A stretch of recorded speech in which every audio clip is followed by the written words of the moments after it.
and welcome to the 2020 series sponsored by the New York Film Academy.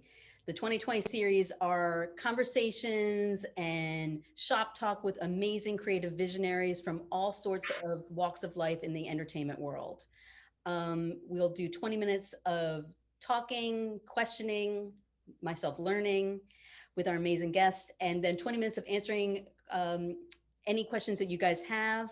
Please write into the Q&A. We'll try to get to as many as we can as we're doing it. I am Liz Hinlein, filmmaker and creative director, and I would love to introduce, I am so proud and pleased to introduce Emmy award-winning Tony Harris. Hello, Tony. Liz, it's good to be with you. Look, is anybody going to be joining us? I feel like everyone's on a ledge trying to either jump or be pulled back from the ledge. Is anyone going to join us? I think we have one or two people who are just trying to have a little cool down, relaxation for a moment. I mean, before we jump into the big, huge pool of politics or the election or anything like that, in the bigger picture for us artists, what is the role of storytelling today, do you think? I think it's everything. Look, I obviously come from a news background, right? And 6 years at CNN, total about 4 years at Al Jazeera, both in New York and in the Middle East, in Doha, and then local stations around the country. And, I've got to tell you, it is everything. I can tell you that I felt a change and a shift in the way, at least the big cable channels were approaching news. For me, that was about 2006, 2007 at CNN. We started to move away, in my opinion, from correspondence and reporting from the field, which I absolutely loved because I felt I was getting more of a sense of the voice of the people in America. And we started to move more toward what you see now. It's just a lot of panel discussions. And I personally think that's been to our detriment in terms of understanding the country that we live in and getting a sense of the real stories that are being, lived, the lived experiences of our fellow citizens in the country. So I am, as a filmmaker and a storyteller, I am overjoyed at the arrival of the Amazons of the world, of the Netflixes of the world, that give us an opportunity to tell some longer form stories and really putting documentary filmmaking on the map in a big way. I'm also thrilled with what's happening in the podcasting space. There's an opportunity to tell longer form stories there. I was a part of something with iHeartMedia and Tenderfoot TV. We did a 15 or 16 part podcast on the DC sniper story because there were really sort of newsworthy developments in that case. And we wanted to use that as a peg to tell the DC sniper story again.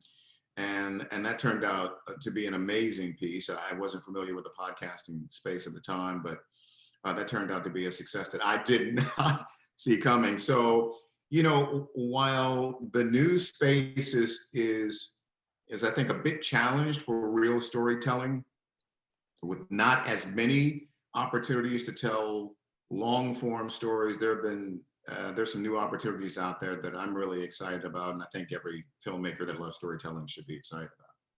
In an atmosphere like this, what does storytelling, or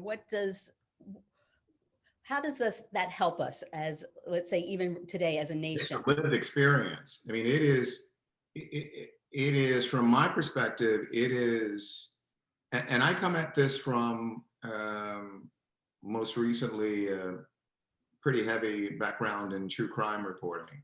Mm-hmm.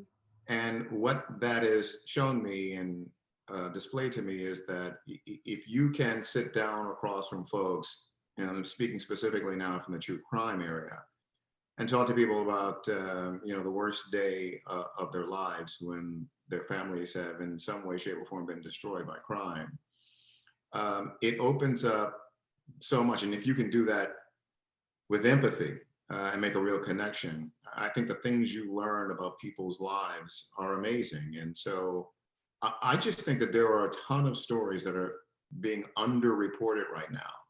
And just because our media culture, and particularly our news culture, is, so politically obsessed right now, that there are stories that have been undertold or not told at all, that filmmakers like me, like you, and others who are watching, hopefully, will get a chance to tell.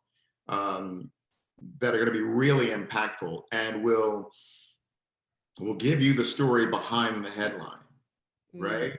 And take you into some of these um, communities that whose stories aren't being told. And if you want to begin to understand, for example, why we're as divided as we are, and why we've got essentially a 50-50 country, you got to come off the coasts. Mm-hmm. You just do. And you've got to go to Michigan, and you've got to go to Texas, and you've got to go to Missouri, right? I mean, you need to understand why Ferguson, essentially blew up in 14. And the only way to do that is to get on. It's not to do, a drop in as an anchor for 2 days and then leave. It's to stay on the ground. The true crime reporting that I did in the upper UP of Michigan and Texas was amazing. It sort of, reintroducing me to those communities. I can remember, I think, no, it was the first season of Scene of the Crime, which is the show I hosted and reported on for Discovery ID. I can remember coming off the road at various points in that season's production window and saying to my colleagues at CNN and elsewhere, look, guys, you're missing a tremendous story here. I'm not saying that Trump can win this election in 16 now. Remember, we're talking 16. I'm not saying he'll win it, but this thing is really close. And there are issues here in the country that aren't being addressed along the lines of race, inequality. There are huge stories here that are not being reported and certainly being underreported.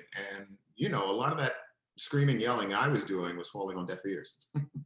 How do you know so let's say as a filmmaker, you're going out there, you want to do a new project, you want to do a true crime project. How do you know of all the different true crime stories that this is the one that has meat, that this is the one you can launch into?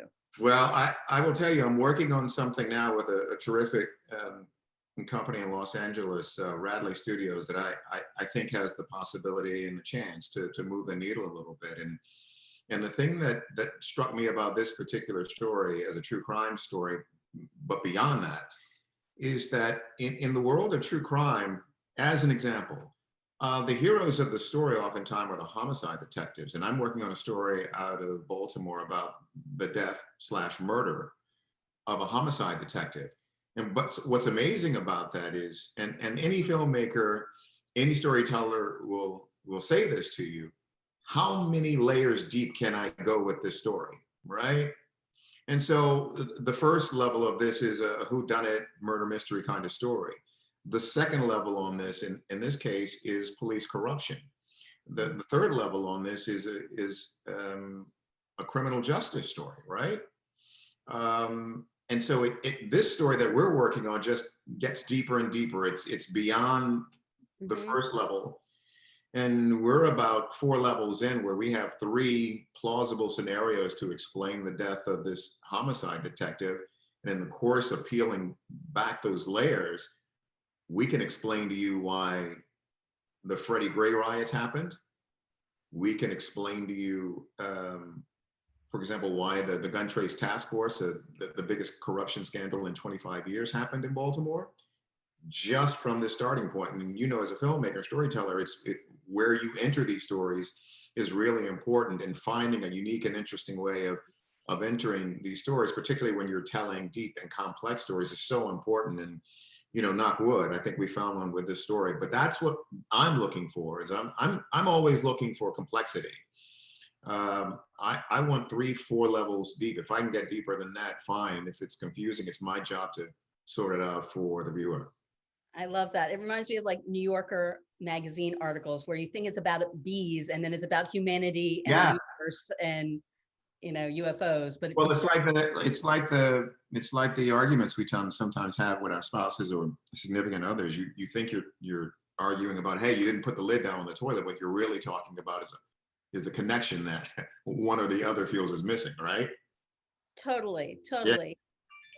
So just before we move on the filmmaker front, how do you, because you're so personable, but how do you make connections with people that are very much, say you need to interview them or get stories out of them, people that are very much not like you, let's say? I think that's, I don't know that I have many gifts, but I think that's one of them. I mean, I sort of, you know, I am kind of an every guy. I really am. I mean, I've been lucky to have a career that's taken me to some of the really cool and kind of lofty places in this business. But I'm a kid from Baltimore. I grew up in a single parent household, with a sister and we battled all the time, love each other, but battled all the time. We were inner city kids. And, I've never lost that. I know that, we've got one presidential candidate who talks about being a Scranton kid and what all that means in terms of connecting with real people and this, that, and the other. I'm a Baltimore kid, and I feel like that's the ability that I have, which is to connect with people. And the other thing I think that, that I've been given, endowed with, and thank goodness, is a curiosity. I think all of the filmmakers, and you can attest to this, who you speak to, who are really good at what they do, and I hope to get into that category someday and be considered really good at what I do. I mean, they've got a curiosity that doesn't wane, right? And I've always had that. I just want to know more, and I want to know more about a lot of things. One of the things about working as an anchor is you've got to know enough to vent for 3 minutes about anything in the world, and I got fairly good at that. And that's only because I was curious about everything. So I could vamp about, China. I could vamp about, and I could do it, and I could just do it. And that's just because of my curiosity. And I think when you're sincerely curious, you probably just ask better questions, and people who you're talking to understand, oh, you want the real stuff. you want the next level stuff. Mm-hmm. You're planning on being here for a while. You're not just flying in and driving by. So I think that's it for me, is that I've never kind of lost track of where I'm from and who I am, and the journey of people like me. And also I'm just really, really, annoyingly curious. Was working for CNN, was that a dream of yours? No, it really wasn't. No, it wasn't. I have wanted to be a filmmaker since I saw Kelly's Heroes with my mom at a drive-in theater with my sister at like 10, 11 years old. I wanted to be a filmmaker, and I wanted to make movies like Clint Eastwood. Clint Eastwood was in Kelly's Heroes. You'll remember it. You're too young to remember this. I don't remember that movie. Yeah, you're too young. You're being kind. You're too young. But no, I've wanted to make films, and I knew. And I settled on a path pretty early in life. From about 12, 13 years old, I was a transistor radio kid. And I grew up being a Baltimore Orioles fan and listening to Chuck Thompson and Bill O'Donnell on the radio and wanting to do that. And my path since the time I was, I guess, about 13 or 14 years old has always been radio to television to films, because that seemed like a reasonable path for me. And I was fortunate to come along at a time when I was able to see role models like Max Robinson and others who were on television doing news, and I could see myself on television. I identified a show that I thought I could do when I transitioned to television. I just went after that relentlessly. And my path was going to be more on the entertainment side of television. I worked for Entertainment Tonight for 3 years. I hosted a show called Evening Magazine when I was much younger. And so that was eventually going to be my path. And someone redirected me. There was a news director who redirected me. And that's how it happened. And someone said, well, we need an anchor. Go ahead and anchor. And I did that. And someone said, keep anchoring. I'm like, well, I want to do this other stuff. Well, we don't have that job. Keep anchoring. And the next thing you know, I've got 20 years of anchoring under my belt. And, the next thing I know, I'm in Atlanta and I'm working for a local station there. And the domestic president, CNN domestic president, calls me and says, I want to hire you. And then that just changed my life. Just changed my life. And that was a tremendous experience. But, I always had the goal of filmmaking. Mm-hmm. And that's either narrative film, documentary film. That was always the goal. But I end up in the news space, and the thing I learned is, oh my God, some of the best stories, the stories I want to tell as a filmmaker, I get to report on. I can I can live in this factual space as a filmmaker. And I've got all of these stories in my head now. And I'm like, A&E, buy them, Hulu, buy them. I've got all these stories in my head. And it's because I've been able to sort of trap them in my head. And that's been the transition. That's been the pivot point. So I'm thinking that no, CNN isn't a destination for me, but it worked out beautifully. And then I go and I covered the Arab Spring in the Middle East. And I'm like, wow, how lucky is this kid, right? So I've just been on really blessed and really fortunate. And I've been on huge stories for CNN and Jazeera in the Middle East and in New York. And knock wood, I've just been really lucky and really blessed. And I'm just looking forward to telling more of these stories. When you're working at that level, what are the balls that you're keeping in the air? So you're the anchor, but you're on, on location. So it's, to me, it would be like all the specific details and facts, as well as some type of gearing us into a sensibility or point of view. Yeah, I mean, I think the number one job of the anchor is to be an anchor, and that's to be just to be solid, to be an anchor in troubled waters, right? And I was given kind of a baptism by fire when I arrived at CNN. It wasn't very long after I arrived there that this horrible story in 2004 broke of the Southeast Asia tsunami, and I was on the air for 5 or 6 hours at that juncture with my partner, and we started that show. There were 10,000 confirmed dead. We left the air 5 or 6 hours later, and there were over 100,000 people dead. And you walk through a situation like that with some of the best correspondents on the planet. They make you really good. They make you really sharp. And if you're not good, you get good. And that was an example of having to be an anchor in a storm. And when you're working at that level, it's happening all the time. I was in the part of the day that we call the news spill. I was anchoring the 11 to 1 o'clock shift, and I had my own show, and it was terrific. But our kind of tagline was "anything can happen," because that's where we were in the news day, where anything could happen anywhere in the world. And my job was to know enough about everything in the world so that I could talk about it until we got one of these great experts, either a correspondent or a contributor to CNN, to drop the real knowledge on what was going on. I loved it, but my job was just to sort of guide you through it calmly. And I loved that. I really did. It was the part of the job that I actually enjoy the most, the sort of reading the teleprompter and this, that, and the other. I mean, that gets old after a while. And then you can fall into an anchor rhythm that kind of sucks, It has a rhythm and a cadence that kind of blows, and everyone sounds that way and you hate it. But the times that I really enjoyed is when I had opportunities to talk to correspondents who were doing reporting from hotspots and on big stories around the world. I really enjoyed that. And that was the part of the job that I thought showed me at a pretty decent advantage.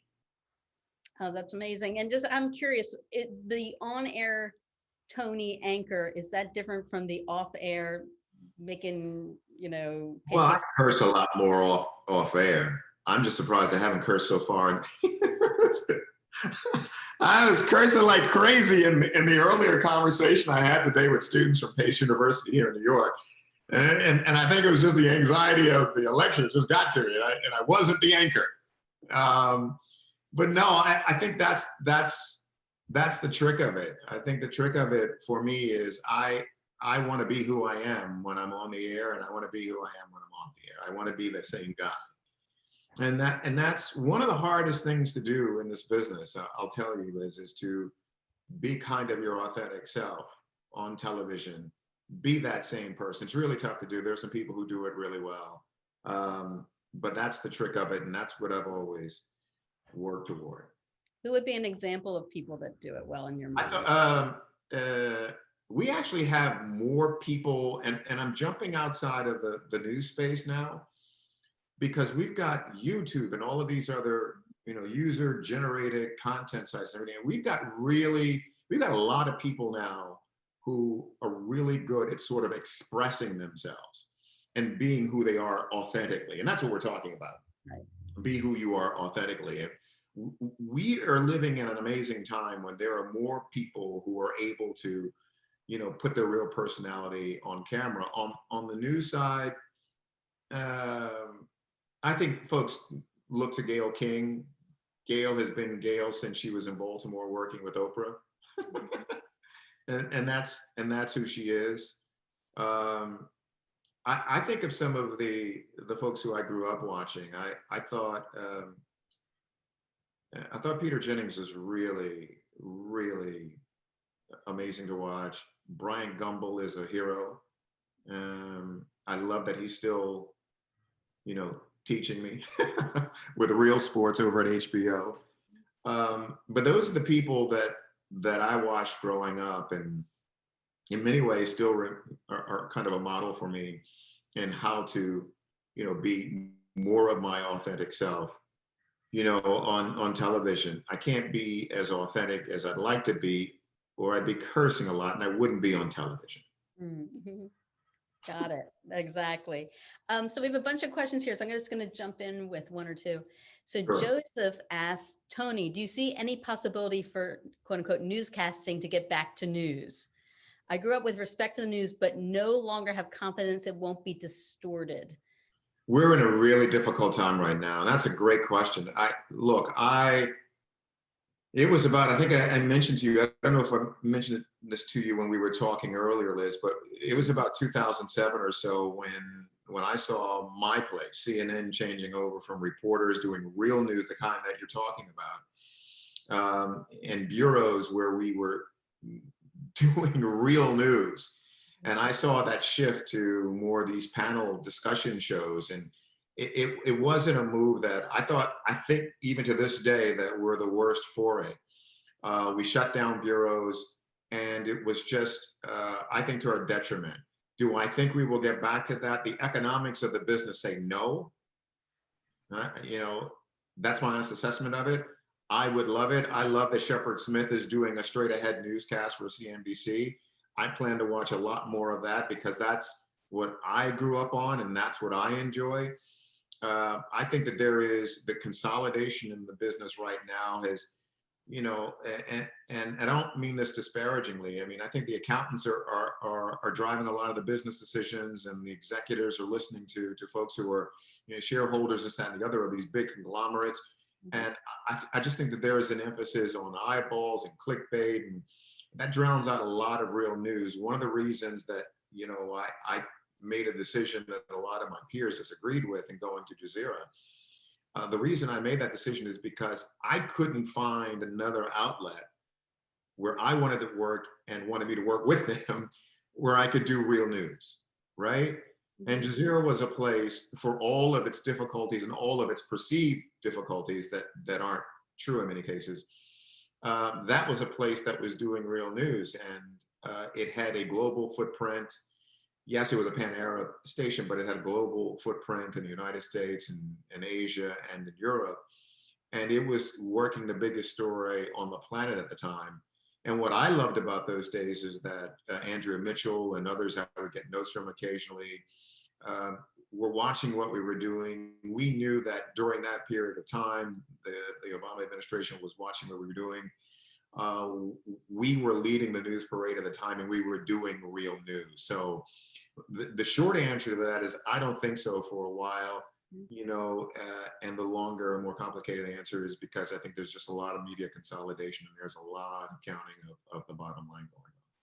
So are you having, Tony, like a lot more freedom now that you're in, let's say, the podcast world compared to being in these monolithic Al Jazeera or CNN worlds?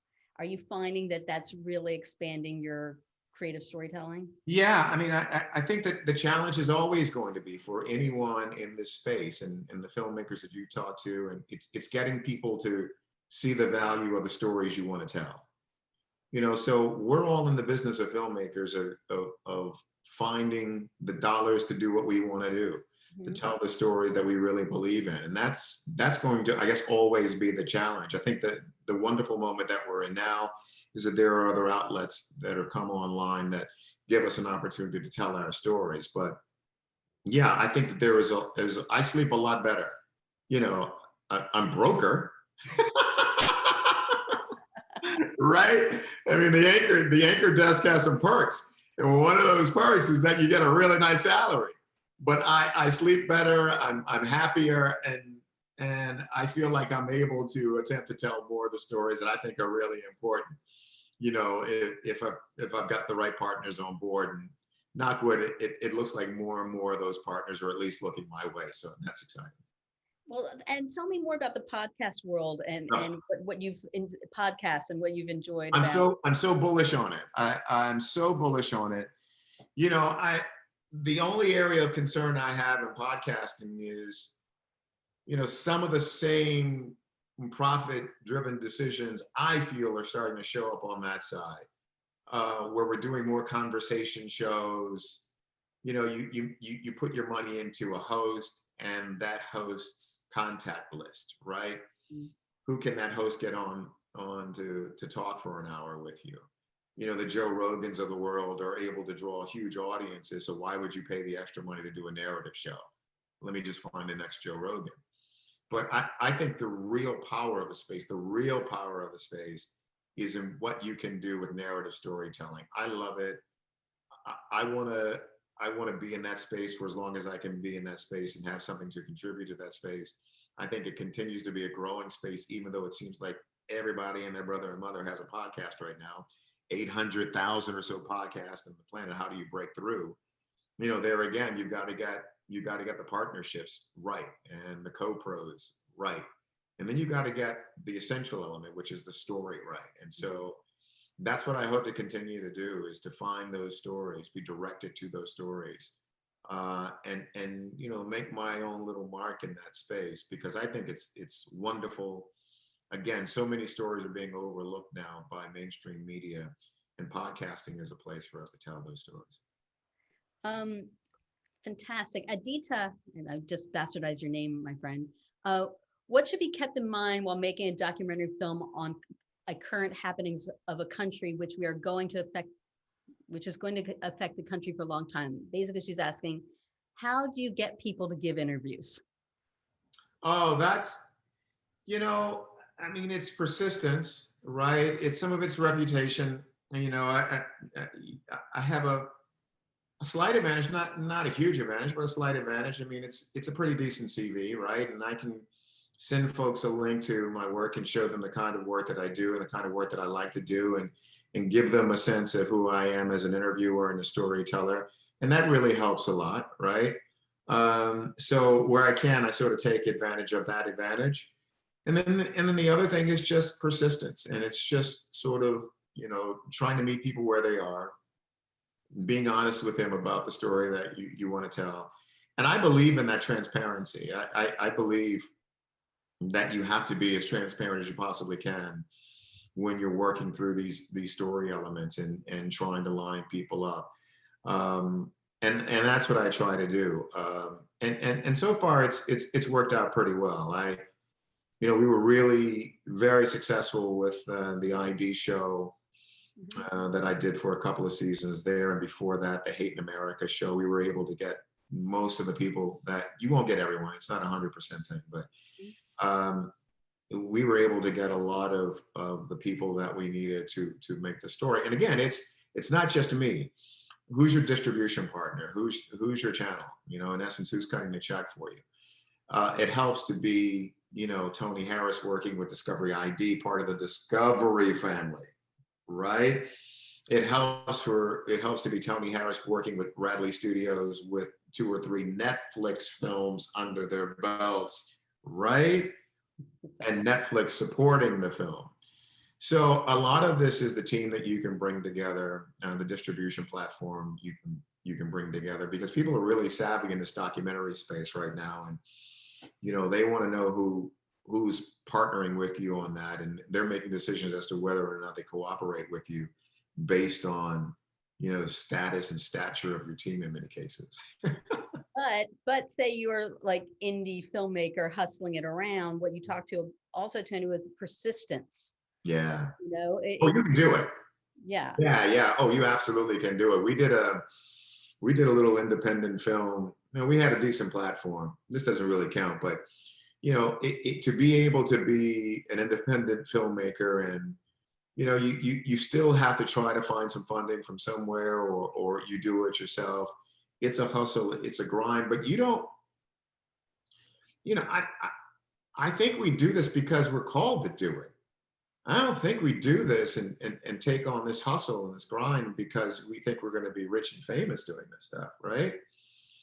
I mean, if that's all I sought in my career, you know, I could have, I guess, stayed in the Middle East or stayed at CNN and figured out a way to make that relationship work better, or find another anchor desk somewhere. But I think you do this because you just have a desire to tell these really compelling stories, and to try to eke out a living doing this stuff. I've heard a lot of your conversations, Liz, and that's what a lot of these filmmakers are talking about. You do this because it feels like a calling.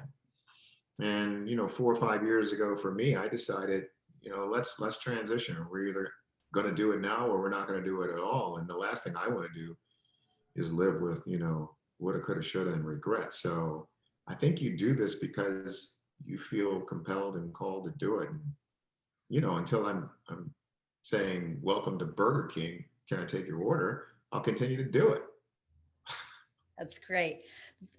100%. Vivian, on that, she asked, may I ask, what is the most inspiring story you've produced? And which is also something that would give you impetus to keep going. Yeah, the stories that I've really enjoyed have been the stories where we've been able to make a difference in people's lives and change some outcomes. There were a couple of stories in our first season of Scene of the Crime, which is available. I guess I should plug it. The channel would like it. It's on ID Go, Scene of the Crime with Tony Harris. There were a couple of stories there where we were able to change some outcomes for people who were wrongly convicted, wrongly accused, and had their lives kind of turned upside down. So that was kind of the criminal justice side of things that really, you know, that makes you feel good at the end of the day. I was really proud of those. Um, I am really, in an odd way, I am really moved by the stories where families, in my sense, in the true crime space at least, I can say this, where they feel as though they've been heard, right? And they feel like they've really been heard, and they feel like they've had an opportunity to memorialize their loved one. And that's what these stories in the true crime space ended up being for me. These families were willing to talk to me about the worst day of their lives, and the ripple out effect of all of that. And at the end of the day, they felt heard, and you know, I'm happy that we were able to do that for them, and that feels really good. And it sounds like the theme I love is giving a voice to the voiceless. I've been really fortunate, and I didn't seek that out necessarily as a tagline to this, you know, this thing, you know, that I'm calling a bit of a career here. But that's kind of the niche I've fallen into, is this. And again, it wasn't something that I set out to do with a conscious plan. It's when you're telling true crime stories, you are doing that, right? And people are speaking for their loved ones who can't speak for themselves, right? And when you work for a channel like Jazeera, that's, you know, that was its tagline, voice to the voiceless, right? Um, and that was the case in a lot of the reporting there. And I'm happy to be in that lane. I am absolutely happy and comfortable. It fits me like a comfortable pair of shoes. That's great. It's funny. Sunny says Kelly's Heroes has one of the best theme songs of all time. I can't remember it, but it's yes, Kelly's Heroes. Can we hear it for Kelly's Heroes? Right? Right? I love that. It changed my perspective on the world. Sitting in a drive-in theater, which I guess has come back a little bit in COVID season. Yes. Awesome. Ryan has an interesting question. How can you tell if a fact is a fact and not just folklore mixed with another fact, or maybe it's just a straight up lie?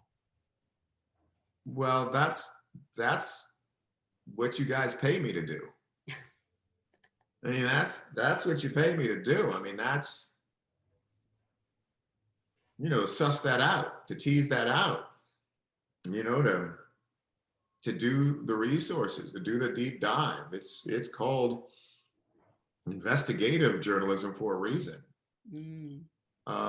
And we dig into our bag of tricks to do it, and we get the information, we check it, we double check it, we deep check it, we source it, resource it, triple source it. We just, yeah, but what that question hits at is an issue in the country right now.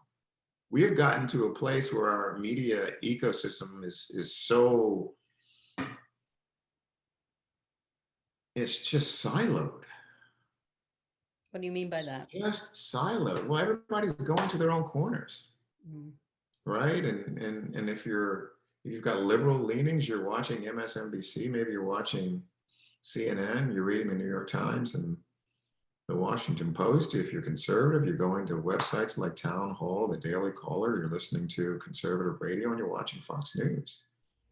And we can't have a separate set of facts depending on the media operation that you're consuming. So we've got to be better consumers of media, and we've got to listen to each other a little bit more. I remember posting stuff. I'm off of Facebook now because that's just as a cesspool, and Twitter's next. But I can remember being on those platforms and just, you're only getting your own chorus. Mm-hmm. Shouting into the wind. It's not good for a democracy. It's not. So I think that's the deeper resonating point of that question, is that we can't give into this siloing. We have got to get back to a place where we have a baseline of facts, and we can't move the country forward. We can argue on the perimeter and on the edges of what we're doing, but if we can't agree on a basic set of facts, the argument is shot to hell before we get started. Mm-hmm. No one's listening. And that's the real problem.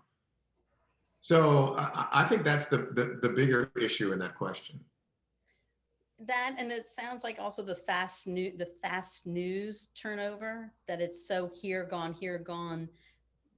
The research is not able to catch up. Well, I mean, look, we've got a president like we've never had in this country. This is a man who is absolutely obsessed with the news cycle. And he is going to figure out a way to dominate the news cycle. And whether that is, telling the unvarnished truth about something, or being deceptive or deflective or out and out lying, he will not give up the news cycle. And he's not going to give up the news cycle, even should he lose this election and Biden becomes the next president. He is not giving up this news cycle. So, yeah, this is a strange place where we can't really keep up.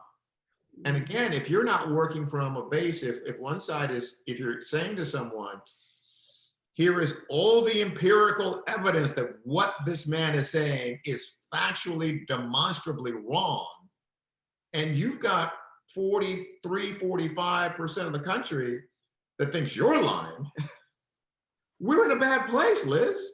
That is a bad. We're in a bad place. And that's where we are right now. Mm-hmm. So, I don't know how this election turns out, but we know that Trump is not likely to change in a second term. If anything, it'll be a crossing the Rubicon moment. You had an opportunity to stop Caesar and you didn't, and look what happened to Rome. Bye to the Republic. But at least if you get a President Biden, there is a sense, at least, you get some institutions back. You get the Justice Department first and foremost. So maybe we can reestablish the idea of the rule of law and facts and real arguments based in facts. That would be huge, I think. And I think that's something to look at if you're sort of distressed by what's going on with the election and the results coming in and at the pace that they're coming in, that this has been an amazing an election where so many people have cast ballots. You know, Joe Biden will end up with more votes than any candidate for president in the history of this country. Wow. Now, think about that, right? It may ultimately not be enough to get him the White House, but you know, we've got huge voter participation in this country, and if we can sort of get back to a place, I think it happens more readily under Biden than certainly Trump. If we can get back to a place where the temperature is lowered a bit, maybe we can begin to have some better conversations in the country, because the conversations now are just whacked to hell. Exactly. Well, we're in the middle of the storm now. Everybody's like battening their hatches. Yeah, yeah. Right? I'm quarantining now in New York City, and I'm pulling my hair out. Or you pulled your hair out. That's why. You had a lot of hair. You had a lot of hair 2 weeks ago when we talked. Once upon a time. Exactly. Well, Tony, we have come to our time. So you have been amazing and genius to talk to. Where can people harass you, find you? Well, I'm done with Facebook. I can tell you that. So I guess I'm at tweet Tony Harris. That's a crazy handle, but I started at CNN because I really hated the idea of being on social media. So I said, let me come up with the most screwed up handle, and then it kind of stuck. So I'm at tweet Tony Harris. So if you want to send me a note there, or slip into the DM, as the kids say, that's fine.